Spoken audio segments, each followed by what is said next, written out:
يقول أولي واحد يريد له وحدة بنت شيخ، وهو صباب قهوة عندهم بالبيت، فمتعودين بعد غيبة الشمس المساء بعد ما تخلص التعليلة من هالديوان يتسامرون هو وياها بالديوان ببيت الشعر.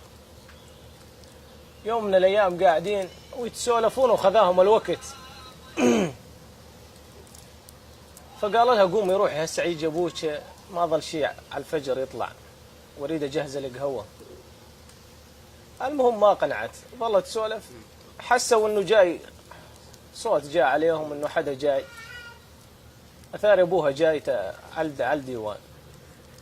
ما عاد تعرف وين تروح، قامت تغطت معاه بالحاف تغبت جوا. ابعادته القهوشي قبل طلعت الفجر يكون يحمس القهوه ويجهز بالقهوه. فات الشيخ على الديوان شاف القهوشي نايم ومو لسه مو مجهز القهوه مو من عادته. قال والله ماني مقعده، اخاف انه مرضان او تعبان، خلوا نايم. ظل نايم وقعد هو بيت الشعر. مرحبا مرحبا، جاء ضيف قاعد مع الشيخ، الثاني الثالث، فوق 10 صاروا قاعدين مع الشيخ، وهذا نايم وحبيبته متغبية معاه بالحاف، ما عاد يعرف شو يريد يسوي. قالوا وش بيه فلان اليوم اشوفه نايم لا بيه قهوه ولا شيء؟ قال والله يمكنه مرضان. قالوا فلان ايش بيك ما بيك؟ طلع راسه وقال بيت ابو ذيه، قال تتن يحرق بدلالي سعالي، تتن يحرق بدلالي سعالي، غريب وما حد من اهلي سعالي. سكت. واحد من الموجودين خويه يعز عليه حيل وهو من نفس القبيله خويه، افتهم لغز البيت قب، هم قاعدين حواليه يفكرونه مرضان. راح على بيته صديقه، جاب غاز وكب على بيت الشعر بيته، عباه غاز كب عليه. قال لمرته هسه انا رايح على بيت الشيخ، بس وصلت غادي علقين البيت تورينه. قالت شلون؟ قال مثل ما اقول لك بساعه.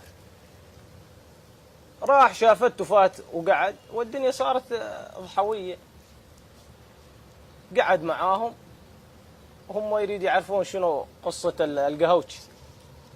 ما حسوا الا بيت احترق ومره قامت تنتخب هالعرب، قوموا قوموا، كلهم راحوا على بيت المحترق.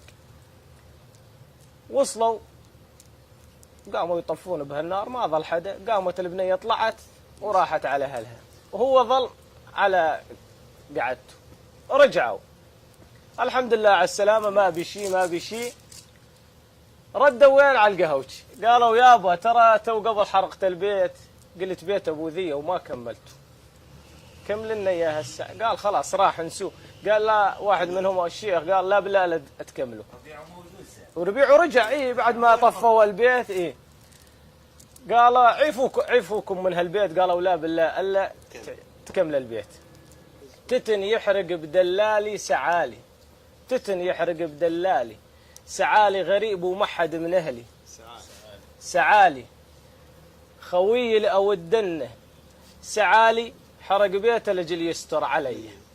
وسلامتكم بهالقعدة الطيبة والخوة. الملح ظل هو الملح والوقت ظل هو الوقت، لكن حيش السامعين البشر هي تغيرت، وكل من يسوي موقف مع خويه أو يغدر بخويه هذا لا عنده لا حظ ولا بخت.